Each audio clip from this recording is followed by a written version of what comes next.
នៅក្នុងសមរភូមិសម័យទំនើបមិនមែនគ្រប់ពេលទាំងអស់សុទ្ធតែត្រូវការប្រព័ន្ធមេស៊ីលដ៏ធំសម្បើមដើម្បីការពារដែនអាកាសនោះទេពេលខ្លះទាហានម្នាក់ដែលបំពាក់ដោយអាវុធត្រឹមត្រូវក៏អាចក្លាយជាការគំរាមកំហែងដ៏ធ្ងន់ធ្ងរចំពោះយន្តហោះឬក៏ឧទ្ធម្ភាគចក្ររបស់សត្រូវបានផងដែរនេះគឺជា FN-16 ដែលជាប្រព័ន្ធមេស៊ីលការពារដែនអាកាសចល័តអាចបាញ់ពីលើស្មាឬដែលគេហៅថា Manpad ដ៏ទំនើបបំផុតមួយរបស់ប្រទេសចិនហើយសប្តាហ៍ថ្ងៃនេះវាកំពុងការពារដែនអាកាសរបស់កម្ពុជាដ៏ស្ងៀមស្ងាត់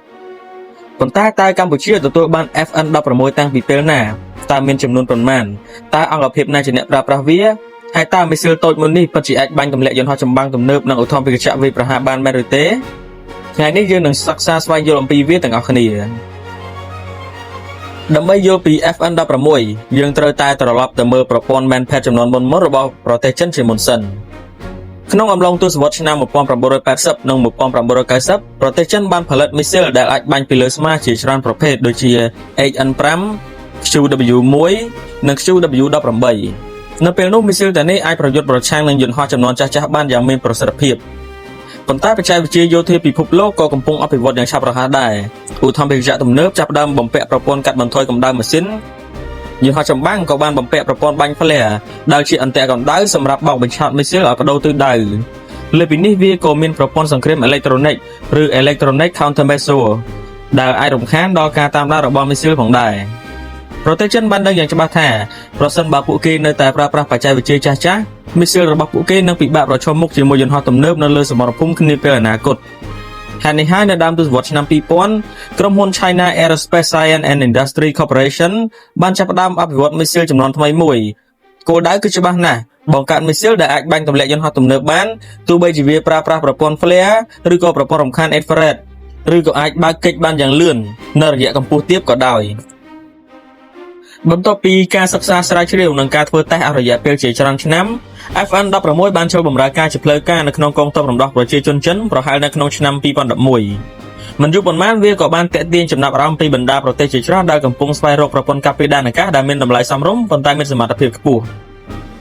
អស់រយៈពេលជាច្រើនឆ្នាំសមត្ថភាពការពារដែនអាកាសកម្ពុជារយៈចម្ងាយខ្លីនៅមានកម្រិតនៅឡើយប្រព័ន្ធការពារដែនអាកាសចំនួនចាស់ៗដែលទទួលបានពីអតីតសហភាពសូវៀតចាប់ផ្ដើមមានអាយុកាលចាស់និងមិនសូវសមស្របជាមួយសង្គ្រាមសម័យទំនើបជាមួយគ្នានេះកាំជ្រួចលីលើស្មាប្រភេទ SA7 មួយចំនួនរបស់កម្ពុជាក៏ត្រូវបានបំផ្លាញក្នុងកម្មវិធីដកហូតនិងបំផ្លាញអាវុធអន្តរជាតិដែលផ្ដួចផ្ដើមកំណត់ឡើងដោយសហរដ្ឋអាមេរិកនៅដើមទសវត្សរ៍ឆ្នាំ2000ផងដែរ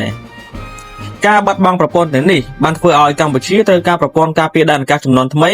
ដែលមានសមត្ថភាពខ្ពស់និងអាចឆ្លើយតបទៅនឹងការគំរាមកំហែងរបស់យន្តហោះចម្បាំងសម័យទំនើបនៅពេលដែលទំនាក់ទំនងយោធារវាងកម្ពុជានិងចិនកាន់តែរឹងមាំការធ្វើទំនើបកម្មកងទ័ពកម្ពុជាក៏ចាប់ផ្ដើមលឿនជាងមុនប្រហែលជានៅក្នុងឆ្នាំ2013កម្ពុជាបានទទួលប្រព័ន្ធមីស៊ីល FN-16 ពីប្រទេសចិនក្នុងនាមជាជំនួយផ្នែកយោធាទោះបីជារដ្ឋាភិបាលកម្ពុជាមិនបានប្រកាសជាផ្លូវការអំពីចំនួនពិតប្រាកដក៏ដោយក៏អ្នកវិភាគវិស័យការពារជាតិជាច្រើនបានប៉ាន់ស្មានថាកម្ពុជាបានទទួលឧបករណ៍បាញ់ជាច្រើនសិបគ្រឿងរួមជាមួយនឹងគ្រាប់មីស៊ីលមួយចំនួនធំសប្តាហ៍ថ្ងៃនេះ FN-16 ត្រូវបានគេជឿថាស្ថិតក្រោមការប្រើប្រាស់របស់កងការពារអាកាសនៃបញ្ជាការដ្ឋានកងអង្គរៈឬហៅកាត់ថា BHQ នៃកងយោធពលខេមរភូមិន្ទភារកិច្ចរបស់ពួកគេគឺមានសារៈសំខាន់ខ្លាំងណាស់ដូចជាការការពារមូលដ្ឋានយោធាការពារទីតាំងយុទ្ធសាស្ត្រសំខាន់ៗនិងផ្ដល់ការការពារដែនអាកាសរយៈចម្ងាយខ្លីក្នុងករណីមានជម្លោះឬសង្គ្រាមខុសពីប្រព័ន្ធការពារមីស៊ីលដែនអាកាសធុនធ្ងន់ដែលត្រូវការរ៉ាដានិងរថយន្តបាញ់ជាច្រើនគ្រឿងក្រុមប្រតិបត្តិការ FN-16 អាចផ្លាស់ទីបានយ៉ាងលឿនពួកគេអាចលាក់ខ្លួននៅក្នុងព្រៃនៅតាមតំបន់ភ្នំឬនៅក្បែរមូលដ្ឋានយោធាដោយមិនងាយឲ្យសត្រូវបានរកឃើញឡើយដែលនេះធ្វើឲ្យ FN-16 ក្លាយជាអាវុធដែលពិបាករកពិបាកវាយប្រហារនិងអាចបង្កការគំរាមកំហែងយ៉ាងខ្លាំងដល់យន្តហោះដែលហោះហើរក្នុងរយៈកម្ពស់ទាបសម្រាប់ប្រទេសដែលមិនមានកងទ័ពអាកាសធំដូចជាមហាអំណាចប្រព័ន្ធបែបនេះគឺជាវិធីសាស្ត្រដែលមានប្រសិទ្ធភាពខ្ពស់ក្នុងការបង្កើនសមត្ថភាពការពារដែនអាកាសដោយចំណាយថវិកាតិចជាងប្រព័ន្ធមីស៊ីលរយៈចម្ងាយឆ្ងាយបើមើលពីខាងក្រៅ FN-16 អាចមើលទៅស្រដៀងនឹងមីស៊ីលបាញ់ពីលើស្មាដទៃទៀតជាច្រើននៅលើពិភពលោកប៉ុន្តែអ្វីដែលលាក់ខ្លួននៅខាងក្នុងគឺជាបច្ចេកវិទ្យាដែលទំនើបជាងអ្វីដែលអ្នកគិតប្រព័ន្ធបាញ់ទាំងមូលមានទម្ងន់ប្រហែល18គីឡូក្រាមដែលអាចឲ្យទាហានម្នាក់កាន់និងប្រតិបត្តិការដោយខ្លួនឯង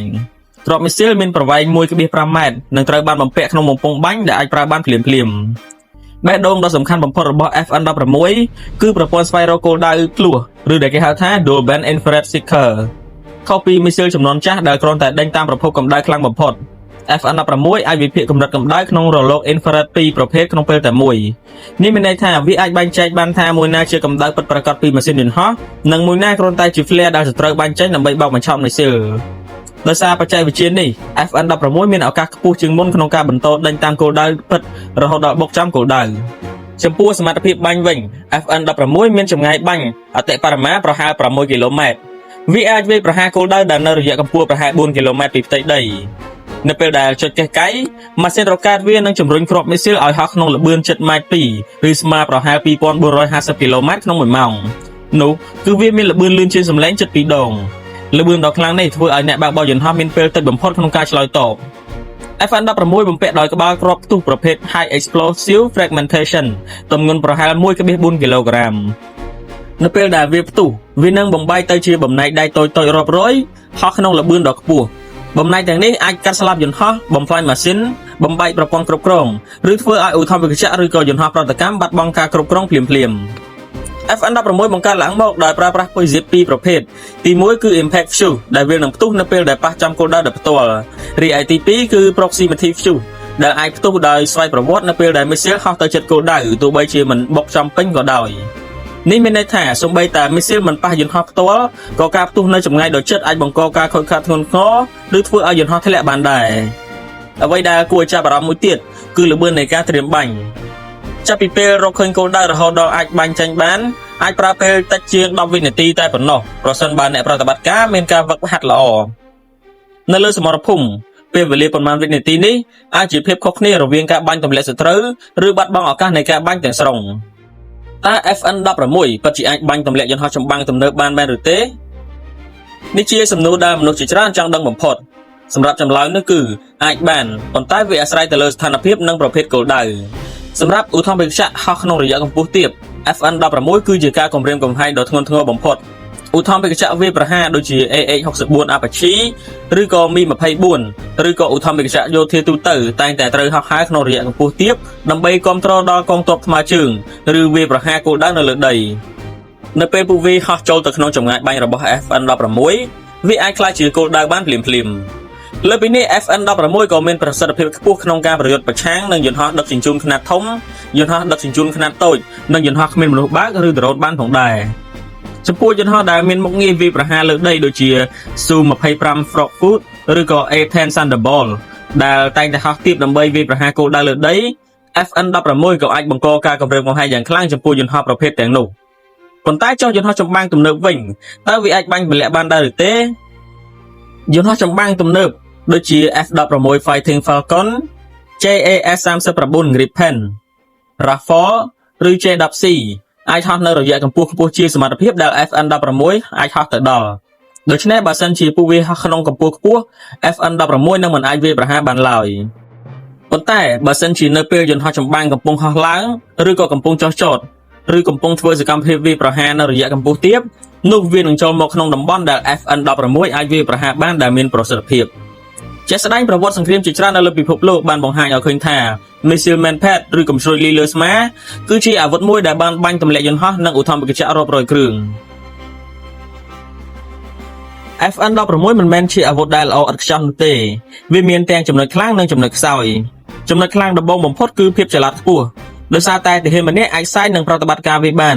ក្រុមការពារដែនអាកាសអាចផ្លាស់ទីបានយ៉ាងឆាប់រហ័សពួកគេអាចលាក់ខ្លួននៅក្នុងព្រៃនៅតំបន់ភ្នំឬសូម្បីតែនៅក្នុងទីក្រុងដែលមិនងាយឲ្យត្រូវបានរកឃើញចំណុចខ្លាំងទី2គឺការត្រៀមបាញ់បានយ៉ាងលឿនចាប់ពីពេលរកឃើញគោលដៅរហូតអាចបាញ់មីស៊ីលចេញបានប្រើពេលត្រឹមតែប្រមាណវិនាទីតែប៉ុណ្ណោះនៅក្នុងសង្គ្រាមពេលវេលាខ្លីបែបនេះអាចសម្រេចជោគវាសនានៃសមរភូមិទាំងមូលរីឯចំណុចខ្លាំងមួយទៀតគឺសមត្ថភាពទប់ទល់នឹង flare បានល្អជាងមីស៊ីលចំនួនចាស់បច្ចេកវិទ្យា Dual Band Infrared Seeker ធ្វើឲ្យ FN-16 មានឱកាសខ្ពស់ក្នុងការបន្តដេញតាមគោលដៅពិតប្រាកដបន្ថែមពីលើនេះការចំណាយក្នុងការប្រើប្រាស់និងថែទាំ FN-16 ក៏ទាបជាងប្រព័ន្ធការពារដែនអាកាសធុនធ្ងន់ជាច្រើនផងដែរ FN-16 មានចំណុចខ្សោយដែលមិនអាចមើលរំលងបានដោយសារវាជា Manpad ចម្ងាយបាញ់របស់វាមានកម្រិតត្រឹមប្រហែល6គីឡូម៉ែត្រប៉ុណ្ណោះអាកាសធាតុអាក្រក់ដូចជាភ្លៀងខ្លាំងអាប់ក្រាស់ឬផ្សែងច្រើនក៏អាចប៉ះពាល់ដល់សមត្ថភាពស្វែងរកគោលដៅរបស់មីស៊ីលហើយមានចំណុចសំខាន់មួយទៀតនៅពេល FN-16 បាញ់ចេញទីតាំងរបស់អ្នកប្រតិបត្តិការអាចត្រូវបានរកឃើញដោយសត្រូវ ហេតុដូច្នេះនៅក្នុងកងទ័ពភាគច្រើនលើពិភពលោកបន្ទាប់ពីបាញ់រួចក្រុមប្រតិបត្តិការ Manpad តែងតែផ្លាស់ប្ដូរទីតាំងភ្លាមៗដើម្បីជៀសវាងការវាយប្រហារតបតវិញដោយសរុបសេចក្តីមកវិញ FN-16 ប្រហែលមិនមែនជាមីស៊ីលដែលធំបំផុតនៅក្នុងឃ្លាំងអាវុធរបស់កម្ពុជានោះទេវាមិនអាចបាញ់បានរាប់រយគីឡូម៉ែត្រមិនត្រូវការរថយន្តបាញ់ដ៏ធំហើយក៏មិនត្រូវការប្រព័ន្ធរ៉ាដាស្មុគស្មាញដោយប្រព័ន្ធការពារដែនអាកាសរយៈចម្ងាយឆ្ងាយដែរប៉ុន្តែជួនកាលអាវុធដែលគ្រោះថ្នាក់បំផុតគឺជាអាវុធដែលអ្នកមើលមិនឃើញវាអាចលាក់ខ្លួននៅក្នុងព្រៃឈរជើងក្បែរមូលដ្ឋានយោធាឬរងចាំយ៉ាងស្ងៀមស្ងាត់នៅក្បែរផ្លូវហោះឡើងនិងចុះចតរបស់យន្តហោះដោយគ្រាន់តែមានទាហានម្នាក់និងមីស៊ីល FN-16 មួយដើមវាអាចបង្កការគំរាមកំហែងដល់ឧទ្ធម្ភាគចក្រយន្តហោះដឹកជញ្ជូនយន្តហោះគ្មានមនុស្សបើកហើយសូម្បីតែយន្តហោះចម្បាំងទំនើបដែលហោះនៅរយៈកម្ពស់ទាប